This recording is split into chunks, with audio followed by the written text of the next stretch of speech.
Number 6। Codex सेरफिनियानस एक अनोखी और रहस्यमय किताब है जिसे इतालवी कलाकार लुइगी सर्फिनी ने 1981 में लिखा और चित्रित किया था। इसे एक अजीबोगरीब विश्व के दस्तावेज के रूप में देखा जाता है। इस पुस्तक में एक ऐसी भाषा का प्रयोग किया गया है जिसे आज तक कोई नहीं समझ पाया है। कोडेक्स सेरफिनियानुस में 300 पृष्ठों पर विभिन्न चित्र और लेखन सामग्री है जो एक काल्पनिक ब्रह्मांड को दर्शाती है। इस किताब में अजीबोगरीब जानवर, पेड़ पौधे और विचित्र प्राणी दिखाई देते हैं, जैसे कि ऐसी मछलियां जो हवा में उड़ती हैं और पेड़ जो इंसानों की तरह बातें करते हैं। नंबर 7। नेक्रोनोमिकॉन, जिसे भूतिया किताब के रूप में जाना जाता है, एक प्राचीन और रहस्यमय ग्रंथ है जिसे अमेरिकी लेखक HP लवक्राफ्ट ने अपनी कहानियों में पेश किया। इसकी उत्पत्ति 8वीं शताब्दी में अरब विद्वान अब्दुल अल हजरेड के द्वारा लिखी गई मानी जाती है।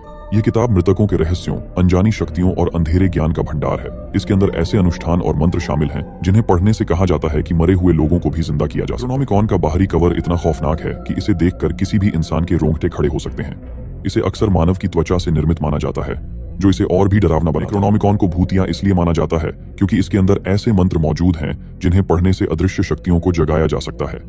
इसमें वह ज्ञान छिपा है जो सामान्य मानव के लिए समझ से परे है। कहा जाता है कि इस किताब के अनुष्ठान करने से न केवल मृतकों को जीवित किया जा सकता है बल्कि अनजानी और खतरनाक शक्तियों को भी नियंत्रित किया जा सकता है। नंबर 8। रिप्ली स्क्रोल, एक अनोखा दस्तावेज जो सैकड़ों वर्षों से अल्केमी की गूढ़ विद्या का प्रतीक बना हुआ है। यह 15वीं शताब्दी का प्राचीन ग्रंथ जॉर्ज रिप्ली के नाम पर है, जो इंग्लैंड के प्रसिद्ध अल्केमिस्ट थे। इसमें ड्रैगन, पहिए और रहस्यमय पात्रों के चित्र हैं जो अल्केमी की जटिल प्रक्रियाओं का प्रतीक माने जाते हैं। ये चित्र साधारण धातुओं को सोने में बदलने की विधि को दर्शाते हैं, लेकिन कुछ विशेषज्ञ मानते हैं कि ये आत्मा की शुद्धि और गहरे आध्यात्मिक ज्ञान का भी प्रतीक है। नंबर 9।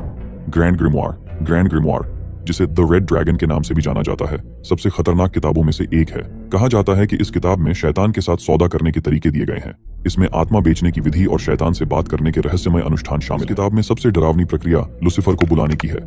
इसके अनुष्ठान से इंसान अमृतत्व, शक्ति और धन पा सकता है, लेकिन इसके बदले उसे शैतान का दास बनना पड़ता है। बुलाने की यह विधि बेहद खतरनाक मानी जाती है और इसे आजमाने वाले को अनजान परिणामों का सामना करना पड़ सकता है। कोडेक्स गिगास, जिसे डायबलिक बाइबल के नाम से भी जाना जाता है, दुनिया की सबसे बड़ी और रहस्यमय किताबों में से एक है। यह किताब 13वीं सदी में चेक गणराज्य के एक बेनेडिक्टाइन मठ में लिखी गई थी और यह पूरी किताब एक ही रात में एक व्यक्ति द्वारा शैतान की मदद से लिखी गई मानी जाती है, जो इसे और भी रहस्यमय बनाता है। इस विशालकाय किताब की लंबाई लगभग 92 सेंटीमीटर 36 इंच है और चौड़ाई 50 सेंटीमीटर 20 इंच है।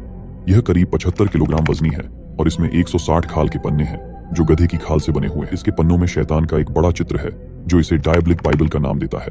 कोडेक्स गिगास में बाइबल के कुछ हिस्से, चिकित्सा, जादू टोने और इतिहास से जुड़ी बातें शामिल हैं, लेकिन सबसे अजीब बात यह है कि इसके पन्नों में शैतान का चित्र। सभी ने इस वीडियो को अंत तक देखा। अगर आपको वीडियो पसंद आया हो तो इसे अपने दोस्तों के साथ जरूर शेयर करें और चैनल को सब्सक्राइब करना मत भूलें।